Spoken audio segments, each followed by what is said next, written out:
Hello everyone, welcome back to net computer science. मैं नवीन कुंडू आज आपके साथ डिस्कस करूंगी यूलर ग्राफ। हम एक ग्राफ को यूलर ग्राफ कैसे प्रूव कर सकते हैं ये डिस्कस करेंगे और उस पर कुछ क्वेश्चंस करेंगे। कुछ ग्राफ रहेंगे गिवन और उसको यूलर ग्राफ हमें फाइंड आउट करना है कि वो ग्राफ यूलर ग्राफ है कि नहीं है। और वीडियो के लास्ट में हम एक शॉर्टकट डिस्कस करेंगे जिससे हम बहुत कम टाइम में ये प्रूव कर सकेंगे कि जो गिवन ग्राफ है वो यूलर ग्राफ है या नहीं है। लास्ट वीडियो में मैंने डिस्कस किया था कनेक्टेड ग्राफ के बारे में, तो प्लीज आप वो वीडियो जरूर चेक कर लीजिएगा, क्योंकि जो यूलर ग्राफ है प्रूव करने के लिए ग्राफ मस्ट बी कनेक्टेड। तो ग्राफ कनेक्टेड होगा तभी हम ये फाइंड आउट कर पाएंगे कि वो यूलर ग्राफ है या हैमिल्टोनियन ग्राफ है। तो आज का डिस्कशन स्टार्ट करते हैं यूलर ग्राफ पे। तो यूलर ग्राफ की अगर बेसिक डेफिनेशन बोलें तो क्या है आपकी, हम पूरे ग्राफ में एजेस को एग्जैक्टली वन टाइम ट्रेवर्स करके अगर उसी वर्टेक्स पे पहुंच पा रहे जहां से हमने स्टार्ट किया है तो वो आपका यूलर ग्राफ है। यूलर ग्राफ प्रूव करने के लिए हमें पता होना चाहिए what is Euler path and what is Euler circuit. तो यूलर पाथ क्या होगा, एक ऐसा पाथ, देखो पाथ की डेफिनेशन हमने ऑलरेडी डिस्कस कर ली है। पाथ में हम एजेस को रिपीट नहीं कर सकते, वर्टेक्स को हम रिपीट कर सकते हैं। तो एजेस रिपीटेशन तो हमने ऑलरेडी रोक दिया पाथ के थ्रू। और यूलर में जो आपका कंडीशन है कि हम हर एक एजेस को एग्जैक्टली वन टाइम ट्रेवर्स कर सकते हैं। तो अगर हम एक पाथ में सारे की सारे एजेस को एक ही बार हम ट्रेवर्स कर पा रहे हैं तो वो आपका यूलर पाथ है। और यूलर सर्किट क्या होगा, जिस वर्टेक्स से हमने स्टार्ट किया अगर हम उसी वर्टेक्स पे एंड कर पा रहे हैं सारे की सारी एजेस को एग्जैक्टली वन टाइम्स ट्रेवर्स करके, then it is Euler circuit. और अगर किसी ग्राफ में यूलर सर्किट प्रेजेंट है then it is Euler graph. तो इसको एक एग्जांपल के थ्रू करते हैं। आप लोगों ने बचपन में एक दूसरे से क्वेश्चन पूछने के लिए ऐसा ही क्वेश्चन डिस्कस किया था कि बिना पेन उठाए आप क्या इस ग्राफ को बना सकते हो, इस फिगर को ड्रॉ कर सकते हो। तो यही आपका यूलर ग्राफ है। बिना पेन उठाए का यही मतलब है कि हम किसी भी एज को रिपीट ना करें और ना किसी एज को छोड़ें। सारी की सारी एजेस इंक्लूड करनी है और आप टू टाइम्स नहीं ले सकते, एग्जैक्टली वंस रखनी है हमें। हाँ, हम वर्टेक्स को रिपीट कर सकते हैं। यहाँ पे वर्टेक्स पे कोई भी कंडीशन नहीं लगाई यूलर ग्राफ में, सिर्फ एजेस पे ही हमने कंडीशन लगाई है। तो आप थोड़ा सा याद रखने के लिए आप ये बोल सकते हो ई से यूलर ग्राफ एंड ई से एजेस। तो हमने एजेस पे कंडीशन लगाई है यूलर ग्राफ में। वर्टेक्स की हम बात नहीं कर रहे, हैमिल्टोनियन ग्राफ प्रूव करने के लिए हम वर्टेक्स पे कंडीशन लगाएंगे, वो हम नेक्स्ट वीडियो में देखेंगे। बट फिलहाल यूलर ग्राफ डिस्कस कर रहे हैं हम। उसके लिए आपको ये पता होना चाहिए यूलर ग्राफ में हम एजेस को एग्जैक्टली वन टाइम ट्रेवर्स करेंगे और वर्टेक्स को हम रिपीट कर सकते हैं। कुछ क्वेश्चंस करते हैं हम। ये क्वेश्चन देखते हैं। यहाँ हमने स्टार्ट किया ए वर्टेक्स से। ए वर्टेक्स से स्टार्ट करके ए वर्टेक्स के पास देखो 3-4 ऑप्शन है आगे मूव करने के लिए। सपोज मैंने ट्रेवर्स करके मैं बी पे गई। अब बी के पास तो एक ही ऑप्शन है कि वो ट्रेवर्स करके इस एज को सी के पास चला जाए और सी से हम डी पे चले गए। अब डी वर्टेक्स के पास 3 ऑप्शन है, या तो वो एफ पे जाए या ई पे या ए पे चला जाए। सपोज उसने ये पाथ पकड़ लिया, ट्रेवर्सल सीक्वेंस ये ले ली और वो ई पे चला गया, ई से वो ए पे गया। अब देखो यहीं पे हम रुक नहीं सकते क्योंकि अभी तक 3 एजेस पेंडिंग पड़ी हैं। और ऐसा भी नहीं है कि हम वापिस ए पे आ गए तो अब अपने पास ऑप्शन नहीं है, ऑप्शन है क्योंकि हम वर्टेक्स को रिपीट कर सकते हैं। इसीलिए ये नेक्स्ट इस एज पे चला जाएगा। Again we are repeating the vertex, no problem. फिर हम गए एफ पे और एफ से वापस हम ए पे आ गए। तो ये यूलर ग्राफ है। हमने हर एक एज को एग्जैक्टली वन टाइम ट्रेवर्स कर लिया है और वापस से हम उसी वर्टेक्स पे आ गए जहां से हमने स्टार्ट किया था। So this graph is Euler graph. Next question देखते हैं ये वाला। सपोज करो मैंने यहाँ बी से स्टार्ट किया। बी से स्टार्ट करके बी के पास 2 ऑप्शन है, या वो ए पे जाए या वो सी पे जाए। सपोज हम इधर आ गए ए पे। अब ए के पास भी 2 ऑप्शन है, सी पे जाए या डी पे जाए। सपोज हमने ये पाथ पकड़ लिया। अब सी के पास 2 ऑप्शन है, इधर जाए या फिर यहाँ। तो देखो अगर वो यहाँ आ गया, बी पे चला गया, सपोज करो सी ने ये पाथ पकड़ लिया, वापस हम उसी वर्टेक्स पे आ गए जहां से हमने स्टार्ट किया था। हमने बी से स्टार्ट किया था और वापस हम बी पे आ गए, बट अब तक हमने ये वाली एज और ये वाली एज ट्रेवर्स नहीं की है। तो यहाँ प्रॉब्लम हो जाएगी, क्योंकि अब बी से अगर आपको डी पे जाना है तो इस एज को 2 टाइम्स ट्रेवर्स करना पड़ेगा, जो कि अलाउड नहीं है। तो ये पाथ हम नहीं लेंगे और रास्ता निकालने की कोशिश करेंगे। तो सपोज हमने फिर ये पाथ पकड़ लिया, डी पे गई मैं, डी पे जाने के बाद वापस हम आ गए ए पे। अब देखो ये एज रहेगी, इसको ट्रेवर्स नहीं किया और हमने स्टार्टिंग कहां से की थी, बी पे, और हम बी पे नहीं जा पाए। तो हमने पूरी कोशिश की इस ग्राफ को यूलर ग्राफ प्रूव करने की, but this graph is not Euler graph, ये आपका यूलर ग्राफ नहीं है। तो नेक्स्ट ये क्वेश्चन भी ट्राई करते हैं इसी तरीके से कि क्या ये आपका ग्राफ यूलर ग्राफ बना पाएगा कि नहीं। सपोज मैंने ए से स्टार्ट किया, ए से बी पे गए, बी के बाद हम सी पे चले गए, सपोज सी के बाद हम डी पे गए, डी से ई पे गए, अब तक कोई प्रॉब्लम नहीं हो रही, ई वापस आ गया, सी पे नो प्रॉब्लम, देन ये वाला एफ पे गया, एफ से हम वापस ए पे आ सकते बट हम नहीं आएंगे क्योंकि हमने ए से स्टार्ट किया था। अभी 3 एजेस पेंडिंग है जिनको हमने ट्रेवर्स नहीं किया, उनको ट्रेवर्स करने की कोशिश करते हैं। तो एफ ए पे ना जा करके वापस से ई पे गया, हम वर्टेक्स को रिपीट कर सकते हैं, नो प्रॉब्लम।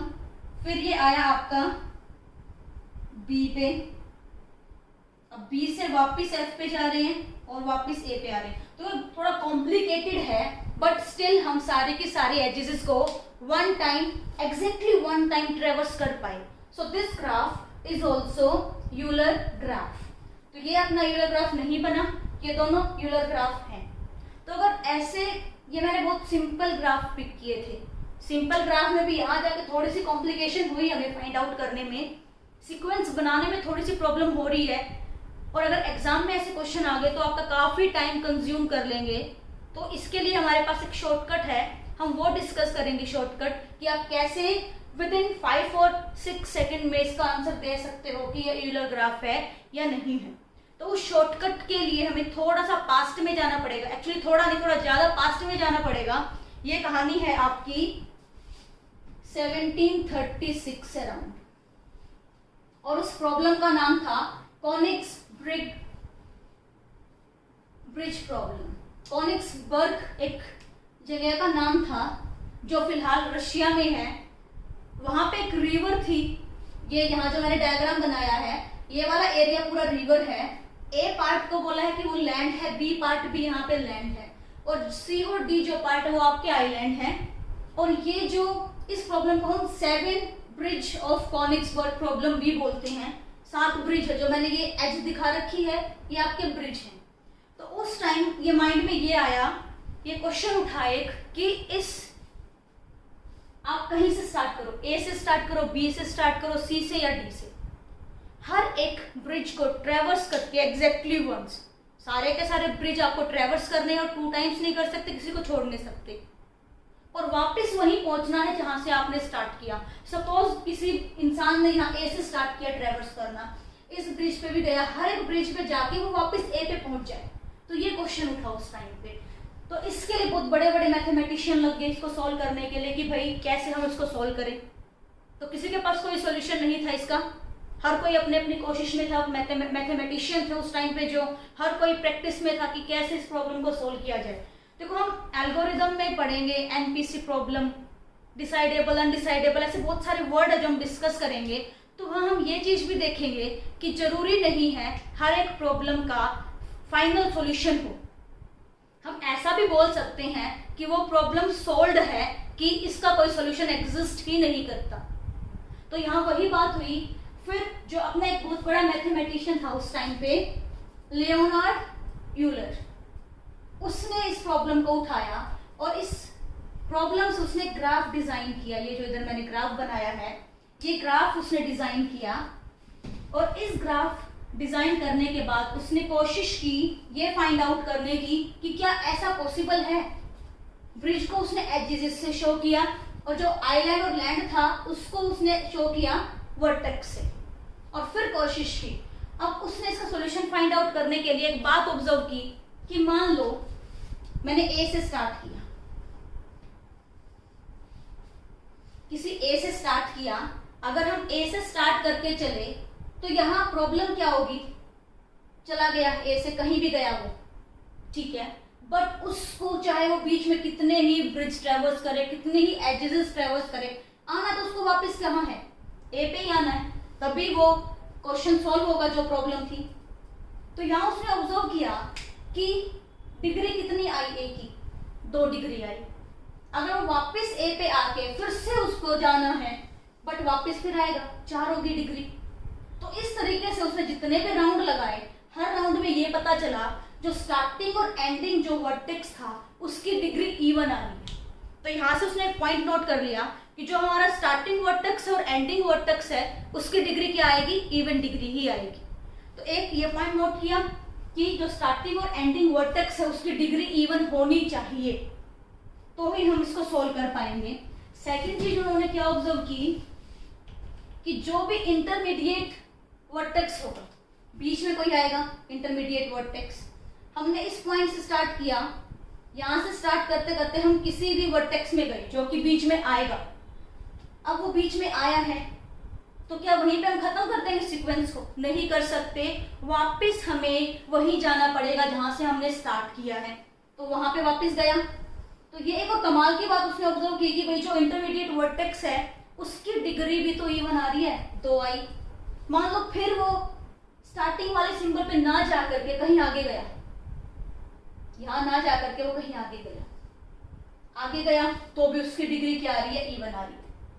अब वहां कहीं किसी वर्टेक्स पे गया, आते टाइम वो फिर इधर आया, इधर तो आ गया, बट जाना उसको कहाँ है, वापस से उसको वही जहां से स्टार्ट किया वहीं पहुंचना है, फिर भी उसकी डिग्री क्या आई, इवन आई। तो यूलर ने उस टाइम पे ये ऑब्जर्व किया कि अगर आपको ये प्रॉब्लम सॉल्व करनी है कि आपको पूरे के पूरे एजेस को एग्जैक्टली 1 टाइम ट्रेवर्स करना है, एजेस मतलब ब्रिज को एग्जैक्टली 1 टाइम ट्रेवर्स करके वापस वही आना जहां से हमने स्टार्ट किया है, तो उसके लिए एक कंडीशन आपने चेक करनी पड़ेगी कि जितने भी वर्टेक्स हैं, मतलब जितना भी लैंड आइलैंड है, उन सबकी डिग्री इवन डिग्री होनी चाहिए। और इस ग्राफ में देखो, यहां देखो इवन डिग्री नहीं थी, तो उन्होंने उस टाइम ये बोला कि ये प्रॉब्लम आज के बाद मत उठाना, इस प्रॉब्लम का एक ही सॉल्यूशन है कि इसका सॉल्यूशन एग्जिस्ट ही नहीं करता। तो ये शॉर्टकट हमने वहां से पिक किया। बाद में 1870s के आसपास में इसका प्रूफ भी आया, मैथमेटिकल प्रूफ भी आया, हमें उससे मतलब नहीं है, हमें इतना डिटेल नहीं चाहिए, हमें तो ये ई से यूलर, ई से एजेस एग्जैक्टली 1 टाइम एंड ई से इवन डिग्री होनी चाहिए हर एक वर्टेक्स की, then you can say that the graph is Euler graph। तो ये क्वेश्चन फिर से देख लेते हैं। हमने इस ग्राफ को बोला था यूलर ग्राफ नहीं है, क्यों नहीं है, क्योंकि यहाँ देखो इसकी 3 डिग्री है और डिग्री है, इसीलिए ये यूलर ग्राफ नहीं है। आप इस ग्राफ में देखो, इसको हम ऑलरेडी प्रूव कर चुके हैं कि ये यूलर ग्राफ है। तो यहाँ देखना, इसकी 2 डिग्री है, इसकी भी 2 डिग्री है, इसकी 4 है, इसकी 4 है और इसकी 2 है। जितने भी वर्टेक्स थे इसकी 2 है। अपने पास जितने भी वर्टेक्स थे उन सबकी डिग्री क्या थी, यहाँ पे इवन डिग्री थी। तो हम बोल सकते हैं कि this graph is Euler graph. तो यहाँ थोड़े से कॉम्प्लिकेटेड मैंने बना रखे, 2 और ग्राफ है अपने पास। तो क्या हम ट्राई कर सकते हैं कि क्या ये यूलर ग्राफ है कि नहीं है। तो ये देखो, मैंने ये फर्स्ट टाइम मेरी नजर इस पे गई, तो इसकी डिग्री क्या है, ओड है, तो this is not Euler graph. Next ये क्वेश्चन, यहाँ पे भी मेरी नजर गई ए पे, कितनी डिग्री है इसकी, 3, so this graph is also not Euler graph. तो ये शॉर्टकट आपको बहुत हेल्प करेगा एग्जाम में और आपका टाइम बचाएगा। हमें देखना क्या है, देखो ये डेफिनेशन, एक और डेफिनेशन यहाँ बुक में मिलेगी आपको, किसी किसी बुक में ये डेफिनेशन भी मिलेगी। A connected graph is said to be Euler graph if degree of every vertex is even. तो ये बाद में डेफिनेशन भी बन चुकी है यूलर ग्राफ की, कि जो वर्टेक्स है जितने भी ग्राफ में उन सबकी डिग्री इवन होनी चाहिए, तो वो ग्राफ आपका यूलर ग्राफ है। तो होप आपको ये शॉर्टकट बहुत हेल्प करेगा to prove graph is Euler graph और नॉट। अगर आपको ये वीडियो पसंद आई तो प्लीज लाइक कीजिए, शेयर कीजिए एंड मेरे चैनल को सब्सक्राइब कीजिए। Thank you so much.